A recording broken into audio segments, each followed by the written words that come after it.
All right, everybody. Lot to get to today. Here we go. Zach, let's begin with the Tigers and the Guardians dropping 3 of 4. I think people are particularly pissed off about Spencer Howard, but what frustrates me about the aggravate. Listen, I don't love that they started Spencer Howard. We kind of knew what was going to happen yesterday when they started Spencer Howard. Spencer Howard, who, by the way, was a good prospect at one point in his life. Very good. Yes. He's now become one of those pitchers, and there's a number of these guys who bounce around the league from team to team, who get DFA'd and then picked up and then start a game and then go to the minors and start another game.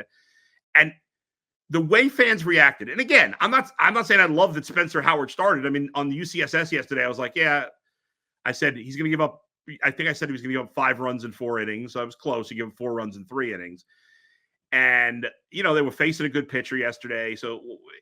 But still, it's like every team does that. Even the big money Yankees, Mets, they have some starts where they go bullpen game or they bring in a Spencer Howard or a guy, maybe not specifically him, but a guy like him to make a spot start because somebody needs a breather or there's a number of guys hurt, whatever it may be. It happens. To say this is only something the Guardians would do is silly. It means you're not paying attention to baseball. So I think that this team can be criticized because it is the same thing that plagues them most times that they lose. It's the rotation. And we can go back and criticize the front office for not adding to the depth. Like, depth was an issue. We knew that coming into the season. We thought the rotation could be a strength because Shane Bieber was healthy, Tristan McKenzie was healthy. You had year 2 with Bybee and Williams and Allen. Like, it looked like that group had a high ceiling, but there was no depth behind it. And so when you're starting Spencer Howard on July 11th, yeah, that can happen. But the context behind it, you're starting him because you're so desperate for anyone. That's an issue. And I understand fans' frustration there because it's almost like if you can just fix this thing, you can go add a starter or two. This team has very few flaws. I still think they need another bat. But even I think the frustration, or I hope the fans' frustration stems from the fact that you've had this lousy stretch, right? Like, I think they've lost 9 to 15, which also, by the way, like it's easy to just pick your arbitrary endpoints and ignore the fact that before that stretch, they had a 7-game winning streak. Right. But they do still have the best record in the American League. There's one team with a better record, and that's the right. Phillies. There's 2 teams with a better run differential. It's the Phillies and the Dodgers, barely. So you're right. Every team has some form of trial and error during a season. It's 162 games. It takes a lot to survive that. But I think it's the fact that, one, you're so close to the All-Star break. If you could just finish strong, then you can catch your breath, just relax for a few days. And 2, you're losing to teams that you shouldn't lose to. That's the other thing. That is frustrating, yes. Yeah, especially in the division. There's no doubt about it. They had a chance 2 weeks ago to kind of really it looked like they were about to completely pull away in the division. I think they were up 8 on the Twins and 9 on the Royals, something like that. And since they did not play well against the Royals, they did not play well against the White Sox recently, did not play well this past series against the Tigers. And the Twins here have racked up the wins against those teams, especially the White Sox and the Tigers. And so, yes, I'm not saying fans shouldn't be frustrated. It's not that you can't criticize the team. We've criticized this team plenty. You have, I have. I mean, and if they don't make a trade for a starting pitcher in the next 18 days, they should be crushed. Oh, absolutely, 100%. We're going to destroy them here, and there's no excuse. And but I will say this. I know Mike Chernoff's been out there and Antonetti's been out there. And I heard Tom Hamilton being interviewed. And he said that, they might not get a starting pitcher. And Jensen Lewis was out there saying maybe they won't get a start. I don't want to hear it. I don't want to hear it from anybody. If they don't get a pitcher, we're killing them. At least one. And they need more than one, which is clear at the case.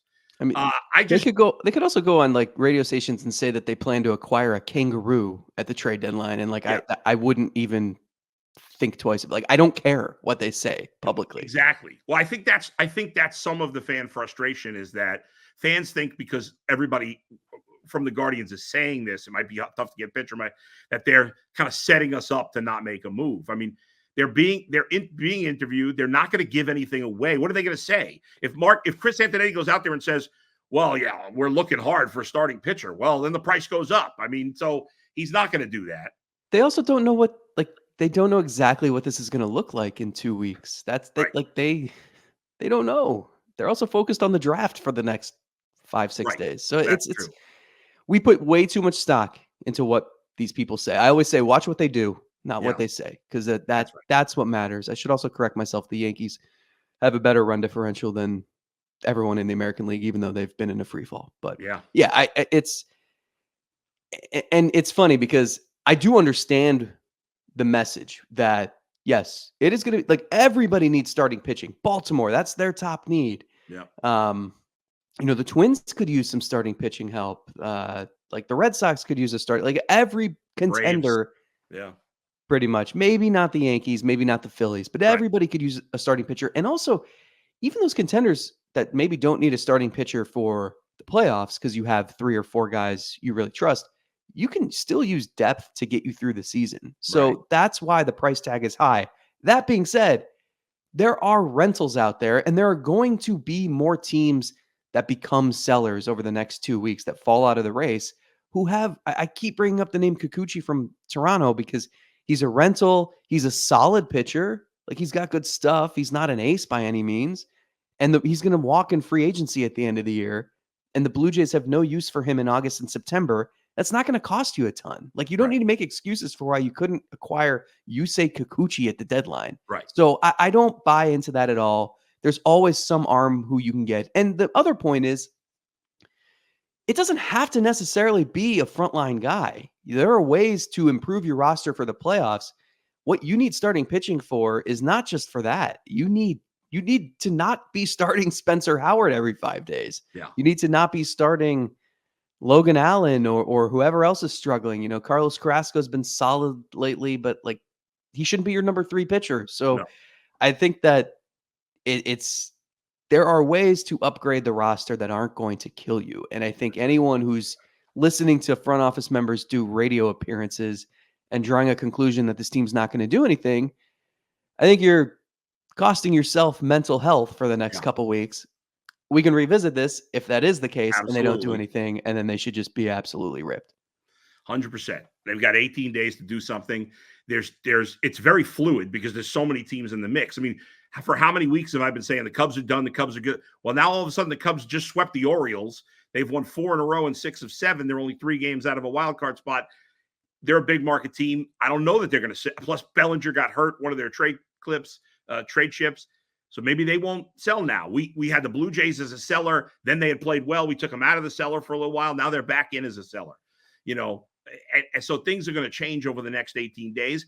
And right now, the selling teams have a big advantage. Once you get to the deadline, the 24 hours before the deadline, well, those now the buying teams have a little bit of advantage because they know some of these selling teams, they've got no leverage. They got to trade this guy or they're going to get nothing in return. So, yes, don't listen to the GMs. You're 100% right. There is always pitching to get.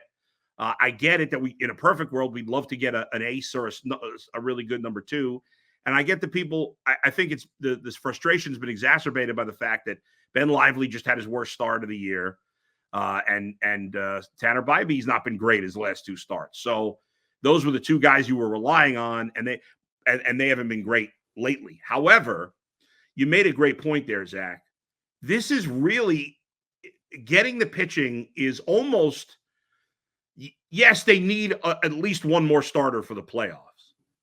But in the playoffs, you can go crazy with your bullpen, and you can use that bullpen advantage where you only may need a starter to go 3-4 innings. That's it. 2 times around the lineup, goodbye. It is more about not overworking the bullpen in July, August, and September, keeping them fresh so they can excel in the playoffs. And that's why it's important. So whether it's Kikuchi or whatever, like I'd love to see them get, even if they get like one legitimate guy they could use in the playoffs and then get 2 other guys who are back-end starters, but that they can give you 5 or 6 innings a game for the next 8 weeks, 10 weeks, even if they're not big pieces for the playoffs, that's going to be important leading up to the playoffs. Yeah. It was honestly a huge blessing on Thursday was falling behind by enough runs so you could throw Austin Hedges the last 2 innings so that you didn't have to burn, I don't know, Tim Herron and Right. Cade Smith for an inning apiece there. And Yeah. then you'd have them less available over the weekend in Tampa. So it's they've really leaned hard on these guys. I remember Gaddis, Herron, Cade Smith. Those guys are all rookies. And Yep. Gaddis has never been a regular reliever before. Cade Smith has never been in the majors. Herron has some experience, but you're asking a lot from these guys who didn't even know they were going to be in these roles until the season started. And now you're leaning on them and they've been phenomenal. So you want to make sure you're not burning them out. And the way to do that is to make sure, I mean, it's like if a starting pitcher gets through 5 innings on this team, it's like a huge victory. Yeah. So it's that's not a healthy formula. No. And that was big the other day when Bybee, gets off to the bad start, gave up 4 runs in 3 innings. He looked completely out of whack in that game. He had no command. And he settled down those last 4 innings. And for him to get through 7, through 109 pitches, I think there was, by the 3rd inning, I was like, there's no way. I wouldn't have thought he was any way he was getting through 7 innings. But he did a good job. I mean, he did kind of ace work there getting through 7, even though he wasn't great. He battled. Yeah, and if you would have told me that Gavin Williams wouldn't allow a run and Tanner Bybee would go 7 innings, I would have guessed they'd probably win those games, and instead they lost those 2. No, so true. it was a strange week. I think people would feel a lot differently. Like the first 3 games were all 1-run games, coin flips essentially. And if you win 2 of those 3, you probably don't feel nearly as bad about the state of the team as you do. Yeah, that's true. By the way, Austin Hedges, better pitcher than hitter. True or false? It was funny. It was clocked as a 70-mile-an-hour fastball, and then the next pitch was a changeup, but it was clocked at 78. Never seen that. He looked good. Wait, only got 1 base runner. I think Angel Martinez helped him out. What's that? Angel Martinez helped him out with a nice catch at the wall. True. But that's true. But that could have been a situation where you give up 7, 8 runs, but. And then they checked him for sticky stuff in between innings. Yes. He said that would have been funny. He said he pitched last year. Yeah. And they wouldn't check him for sticky stuff because they weren't taking him seriously. Yeah. So it might be better for the Guardians if he did get busted for sticky stuff, then they couldn't be in the lineup for 10 days. That's so he'd still be with the team.